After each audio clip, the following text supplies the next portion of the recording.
भैया सबसे पहले मैं आपको और मुंडा पोस्ट को बहुत बहुत धन्यवाद देता हूँ। कुछ सपनों के मर जाने से ये जीवन नहीं मरा करता है और कुछ पानी के बह जाने से ये सावन नहीं खत्म होता है। वहाँ पे बैठाते हैं मुझे, तो उसके बाद कहते हैं कि आंदोलन प्रदर्शन अपना आप बंद करिए, आप लोग आंदोलन प्रदर्शन बहुत कर रहे हैं। 100 की संख्या वहाँ पे थी और सुबह भी हुआ 6 बजे से संख्या और बढ़ने लगी। कार्यकर्ता हमारे भाई सब लोग आने लगे, भाई बुजुर्ग जो है चाचा वाचा जितने सब हैं सब लोग आने लगे और भीड़ ज़्यादा हो गई। अब उसकी वजह से या कुछ भी था, वहाँ से कोतवाल तुरंत छोड़ दिए भैया। शाम को 6:30 बजे से सुबह 9:45 तक मुझे इटिया ठोक थाने पे बैठाया रहा गया और ये क्लियर नहीं किया गया कि मुझे किस अपराध में बैठाया रह गया। मुझसे ऐसे मतलब बर्ताव किया गया जैसे मैं कोई अपराधी हूँ। विश्वविद्यालय की मांग को लेकर लगातार गोंडा में आंदोलन देखा जा रहा है, चाहे वो छात्र संगठन हो, चाहे अन्य संगठन हो, चाहे सामाजिक संगठन हो। ऐसे में अब राजनीतिक संगठनों का भी सहयोग इन छात्रों को मिलने लगा है और राजनीतिक संगठन भी अब अपनी आवाज़ विश्वविद्यालय के लिए बुलंद कर रहे हैं। लेकिन एक छात्र पंचायत करके एक संगठन है जो चल रहा है और इनका एक अनोखा पहल है। ये गांव-गांव जाते हैं, विद्यालय जाते हैं, छात्रों को अपने साथ कनेक्ट करने की कोशिश करते हैं, उनके अभिभावकों को भी कनेक्ट करने की कोशिश करते हैं। तो ऐसे में जो इनका एक कैंपेन है वो एक वृहद रूप ले रहा है और इसी वृहद रूप के चलते अब शायद गोंडा का जिला प्रशासन सख्ते में आया और उनको भी इससे घबराहट हुई।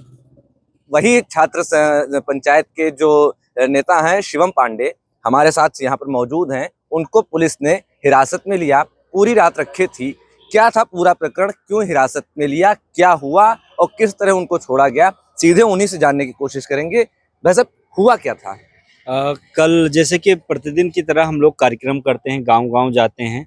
कल हमारा नवाबगंज में कार्यक्रम था। नवाबगंज हम लोग कार्यक्रम कंप्लीट किए, विद्यालय में गए, चौपाल लगाए। घर में आ रहा था तो वही 6:30 बजे से और 7 के बीच में अप्रॉक्सीमेटली मैं घर को पहुंचा। गाड़ी खड़ी ही किया, तब तक कोतवाल साहब आ गए। नवाबगंज में जो आप विद्यालय बता रहे हैं, उस विद्यालय में क्या संख्या रही होगी छात्रों की? अब विद्यालय में किसी विद्यालय में 1500 से नीचे की संख्या नहीं थी। हम लोग 4 विद्यालय गए थे, सब में एक में तो अप्रॉक्सीमेटली 2000 से ऊपर की संख्या थी। उस वीडियो को भी हम लोगों ने ट्वीट वगैरह किया था। तो मैं घर पहुंचता हूँ 6:30 से और 7 के बीच में। उसी में कोतवाल साहब आते हैं मेरे घर पे और मुझे बुलवाते हैं, तो मैं निकलता हूँ कि देखता हूँ क्या है। तो वो बचा कोतवाल कोतवाल इटिया ठोक के कोतवाल जो है जी, क्योंकि मुझे उतना नाम उनका कोई सरोज करके हैं।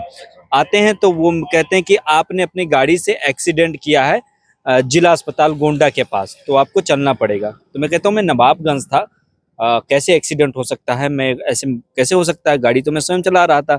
तो कहते नहीं आपने एक्सीडेंट किया। मुझे फोर्सली वो अपनी गाड़ी में बैठा लेते, मैं कुछ समझ नहीं पाता क्यों। फिर वो लेकर मेरे घर से 3-4 किलोमीटर की दूरी पे कोतवाली है, मेरे साथ भी जो मेरे कार्यकर्ता रहते हैं वहीं साथ ही में रहते हैं, वो भी आते हैं। तो फिर जब वहाँ पे बैठाते हैं मुझे, तो उसके बाद कहते हैं कि आंदोलन प्रदर्शन अपना आप बंद करिए, आप लोग आंदोलन प्रदर्शन बहुत कर रहे हैं। हम लोग कहते हैं कि क्या आंदोलन करना, हम लोग आंदोलन नहीं कर रहे हैं, हम लोग मुख्यमंत्री जी को पत्र लिख रहे हैं, अपना अधिकार मांग रहे हैं।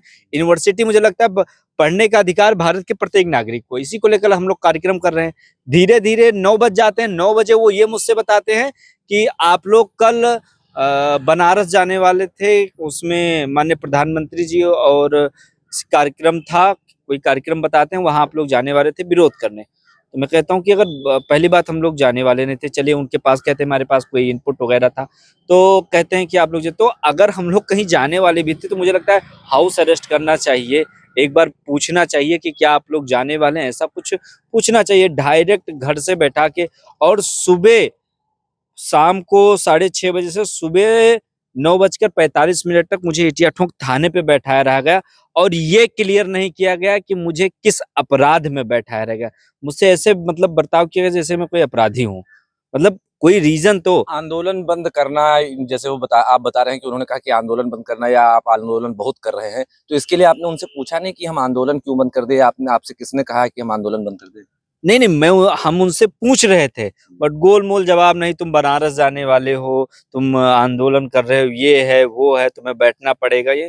तो मैंने कहा ठीक है बैठते हैं। जब जब फ़ोन मेरा ऑफ कर दिया गया, सुबह जब वहाँ पे मेरे कार्यकर्ता आने लगे हैं, मेरे भाई आने लगे हैं गोंडा से, लगभग जब सभी छात्र वहाँ एकत्रित होने लगे हैं, तब मुझे 9:45 पे उन्होंने छोड़ा है। अच्छा, क्या कह के छोड़ा उन्होंने? उन्होंने क्या क्या बोला कि आपको मैंने एक पूछताछ के लिए बुलाया था। मैंने पूछा भी किस केस के पूछताछ के लिए, तो उन्होंने कहा कि एक केस के पूछताछ के लिए। जैसे कि आप बता रहे हैं कि पुलिस ले गई, आपको हिरासत में रखी थी, पूरी रात आप वहाँ थे, तो ये पूरी रात आपकी बीती कैसे? थोड़ा इसके बारे में बताइए। मैं तो फर्स्ट टाइम, जैसे कि मैं फर्स्ट टाइम पुलिस लॉक मतलब पुलिस के वहाँ पे रहा हूँ, और कैसे बीतेगी। एक पढ़ने लिखने वाला छात्र हूँ, मैं लॉ का स्टूडेंट हूँ। मैंने तो किताबों के पन्नों में, अभी मूवी में देखा था कि पुलिस उठा के लेके जाती, कैसा क्या होता है, लेकिन फर्स्ट टाइम मैंने देखा कि ऐसा दुर्व्यवहार मेरे साथ हुआ। मतलब मन बहुत दुखी है, लेकिन फिर भी अपने दुगने जोश के साथ ना हम झुकेंगे, ना हम रुकेंगे, और ना कुछ हम सहेंगे। हम विश्वविद्यालय निर्माण के लिए अपने अंतिम सांस तक लड़ाई लड़ेंगे। अच्छा, जहाँ तक मुझे जानकारी है कि आप भारतीय जनता पार्टी के भी किसी विंग से शायद जुड़े हैं, किसी छात्र संगठन से भी जुड़े हैं, तो ऐसे में जब उन्होंने आपसे ये कहा कि बनारस जा रहे हैं आप लोग, प्रधानमंत्री और मुख्यमंत्री का कार्यक्रम है, उनके कार्यक्रम में काला झंडा दिखाने की बात कर रहे हैं, तो ये कैसा था? देखिए, मैं अखिल भारतीय विद्यार्थी परिषद का 6 से 7 साल रहा हूँ, प्रदेश स्तर का कार्यकर्ता रहा हूँ। अभी भारतीय जनता पार्टी का निकाय चुनाव था, तो उसमें मैं प्रदेश कार्यालय पे रहा हूँ। इतनी बातें पर्याप्त हैं कि मैं किसका विरोध करूंगा, किसका नहीं। बाकी तो मुझे लगता है कहने की आवश्यकता नहीं है। और रही बात इसकी, वो मुझसे बता रहे थे कि सुबह 8 बजे आप लोग निकलने वाले हैं। 8 बजे निकल के, मुझे नहीं लगता है, मेरे पास तो एक गाड़ी है, 4 व्हीलर से अपने बनारस का रास्ता जो गोंडा से है, मुझे लगता है आज 7 से 8 घंटे का मिनिमम है, काफी तेज जाएंगे। तो मैं शक्तिमान तो हूं नहीं कि घूम के पहुंच जाऊंगा, और पता नहीं कौन सा वो लॉजिक लगा रहे थे। बाकी क्या कहते हैं प्रशासन, मेरा सिंपल सा मानना है, जो विश्वविद्यालय का विरोधी है वो हम सभी छात्रों का विरोधी हो, कोई भी हो। अच्छा, आप पूरी रात वहाँ पर थे, जैसे कि आप बता रहे हैं कि इटिया थोक कोतवाली में आप पूरी रात थे, तो इस बीच आपने किसी उच्चाधिकारी से बात करने की कोशिश नहीं की, या वहाँ कोतवाली के किसी पुलिस कर्मी द्वारा या किसी अधिकारी द्वारा कहा नहीं गया कि नहीं, मैंने, जैसे उन्होंने कहा कि मुझे एलआईयू से इनपुट मिला है, तो मैंने कहा ठीक है, एलआईयू से भी अगर इनपुट मिला है, क्योंकि मेरी बातों को कुछ भी ट्रस्ट नहीं कर रहे थे, तो मैंने कहा कि अगर इनपुट आपको मिला है तो आप ऐसा करिए, मुझे हाउस अरेस्ट कर लीजिए। मैं किससे ऊपर प्रयास करने, किससे, जब मेरा फोन ही बंद था तो मैं किससे बात करूं। अच्छा, थोड़ा ये बताइए कि जैसे आप बता रहे हैं कि पुलिस आई, आप घर पहुंचे, पुलिस आई और फोर्सली आपको जी, गाड़ी में बैठा के ले मैंने गई। कहा मैं अपनी गाड़ी से तो किसी पर संदेह या किसके इशारे पर आपको उठाया गया, पूरी रात थाने पर रखा गया और आंदोलन बंद करने के लिए कहा गया? देखिए, फोर्सली मुझे बैठाया गया। अगर पूछताछ करनी थी तो मैं अपनी गाड़ी से भी आ सकता था। किसी पर संदेह है? मैं, किसी पे संदेह नहीं है मेरा। जी। जो विश्वविद्यालय का विरोधी, वो हम सभी का विरोधी है। जो विश्वविद्यालय के साथ है, हम भी उसके साथ हैं। अच्छा, एक चीज मैं खुद देख रहा हूँ कि विश्वविद्यालय की मांग को लेकर तो कई संगठन हैं, वो अपना कार्य कर रहे हैं, आवाज बुलंद कर रहे हैं, राजनीतिक पार्टियां भी आ रही हैं, लेकिन आपका जो आंदोलन है छात्र पंचायत को लेकर, थोड़ा हमको ये जानकारी दीजिएगा कि आप किस तरह उसको कैंपेन कर रहे हैं, किस तरह लोगों को जोड़ने की कोशिश कर रहे हैं? देखिए, इसके लिए हम लोग गांव-गांव जा रहे हैं। मॉर्निंग टाइम में हमारा जो डेली का वर्किंग टाइम स्टार्ट होता है, सुबह 7 बजे से हम लोग स्टार्ट करते हैं। 1-2 बजे तक हम लोग कॉलेज कैंपस में रहते हैं। कॉलेज कैंपस में माननीय मुख्यमंत्री जी को पत्र लिखवाते हैं। फिर 2 बजे से 6 बजे तक हम लोग गाँव में जाके चौपाल लगाते हैं।